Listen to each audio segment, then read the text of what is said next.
Ladies and gentlemen, you know what's happening again after every single natural disaster. Black men and women get neglected while they rescue and make sure they give resources to white residents.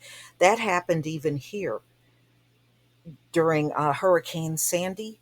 They put white residents, ladies and gentlemen, up in hotels. They didn't put nary black person that was without power in any hotels here. That's what they did. We all know what happened during Katrina. Katrina, they left the black people sitting there in that stadium.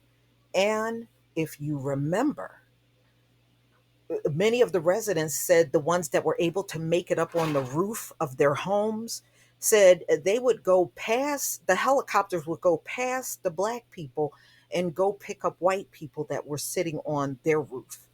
Y'all remember that. And you remember Hurricane Harvey. The rescuers came past black people in boats and told them straight up they weren't picking up black people. Told them straight up. And I did a video on that. So the fact that they're not helping the black people in Fort Myer, I'm not surprised. This is the normal pattern. And you know what? This government knows this is going on. They know what's going on. They hear the stories just like we do. But they have yet to step in and say, look, during a disaster, you pick everybody up. You don't discriminate. You just pick whoever needs to be picked up, you pick them up. They know this is going on, y'all. Your mainstream news knows that this is going on, and not one person says a thing about it. And when the next disaster happens, you're going to hear about this sort of thing again. So, Latronia Latson said she feels like she has been neglected in the recovery efforts from Hurricane Ian. Latson, who lives in the Dunbar neighborhood in Fort Myer, Florida, said she can't get relief to get bottled water and other necessities being distributed because she doesn't have transportation. The bus system is not running in her neighborhood.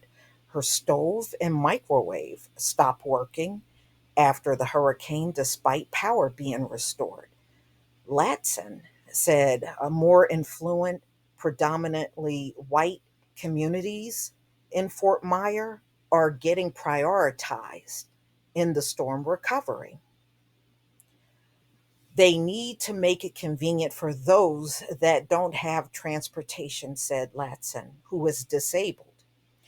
We just don't get the same service as people in other parts of town. Latson is among the residents and community leaders in Florida who say the poor majority black neighborhoods of Dunbar and River Park in Naples are forgotten as rescue and relief teams descend on areas hit by Hurricane Ian last week. Residents say they were among the last to get their power restored, and shelters and centers are being set up too far away for people who don't have access to vehicles. Officials in Fort Myer did not immediately respond to these concerns when contacted by CNN. They're not going to do nothing. They're not going to do nothing. We see this same pattern happening after every single hurricane.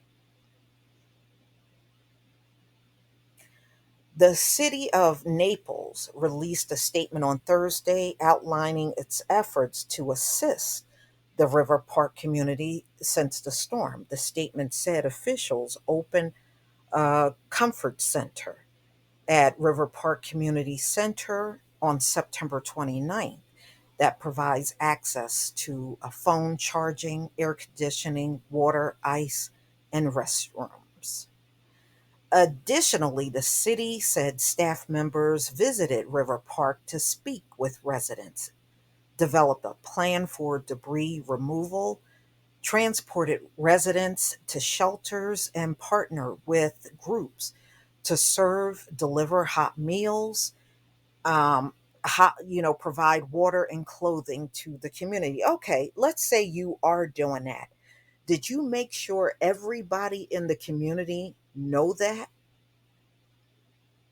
You know, look, like I said, I lived through Hurricane Sandy. They didn't give us nothing. FEMA, y'all, is probably less than 2 miles away from where I live. FEMA did not come around the areas that it's near to do squat. They didn't come around here to do nothing. Didn't hand us even a cup. Nothing. So that's why I laugh to myself when I hear people talk about, oh, you're going to be rounded up and put in a FEMA camp. FEMA can't even take care of people during a hurricane. Where are they going to get this might to help people get rounded up and thrown in a FEMA camp? I mean, they can't even do nothing from a hurricane and reaching out to the people in the community to help. They didn't help one nary person up around here. Not one. And you see what they did to Puerto Rico. They gave them Skittles and Jello and Lunchables to eat and then left the hell up on out of there. The one around me, they are shorthanded. They are always looking for staff. I just don't see how an organization like that is going to be able to round up a population and they're always in need of workers. I tell you what, you would probably do a better job helping yourself after a natural disaster than waiting on FEMA. So, ladies and gentlemen, the residents' complain lay bare the growing racial disparities in natural disaster recovery each time a major storm affects a part of the country. Several studies found that FEMA provides less aid to people of color facing disaster relief. What did I tell y'all? Compared to white people. So FEMA is 100% there for white communities, but anyone else, they do little to nothing.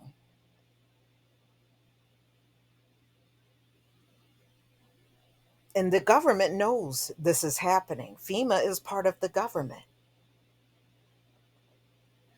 Poor communities and communities of color are also often built in locations that are more physically vulnerable to extreme weather events and have less investment in their infrastructure, experts say. Mm-mm-mm. So Kamala Harris acknowledged the inequity when she spoke last week at the National Committee Women's Leadership Forum. Oh, yeah, but I thought you said no, America is not a racist nation. Isn't that what you said, Kamala? But you're speaking about the disparity, though, right? Full of crap. It's our lowest income communities and our communities of color that are more impacted by these extreme conditions and impacted by issues that are not of their own making, Harris said.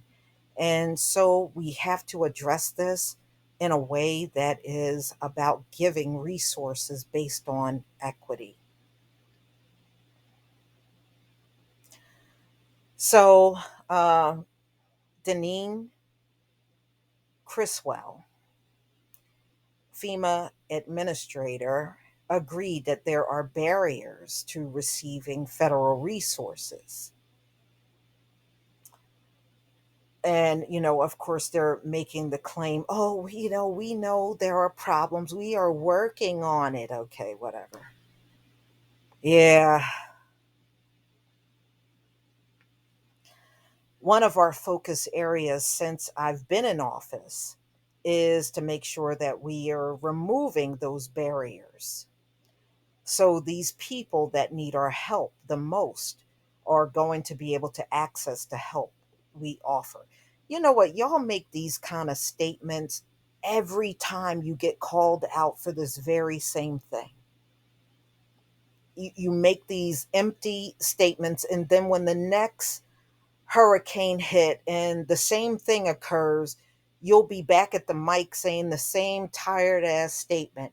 Oh, we know there's problems. We want to distribute help equally and blah, blah, blah. And then we never see it happen. Same garbage over and over and over. But I'm not surprised. I hope this young lady gets the help that she's looking for.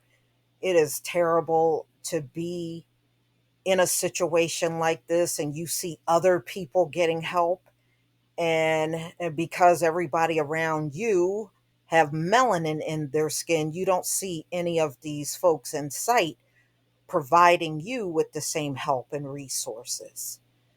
And you know what? Ultimately, Black residents, when you know a disaster is about to strike, y'all going to have to network together and help each other, and not wait on this tired ass, lying ass government for help, because that's all they're going to do.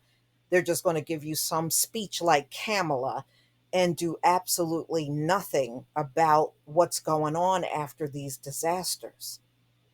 So, either y'all going to have to group together and help each other, or if you're waiting on help, just know you're going to be waiting an awful long time before they get around to you. Y'all, please tell me what you think about this video. Please leave your comment and subscribe. Don't forget to hit on the notification bell, and I'll see you on the next video. Peace, family.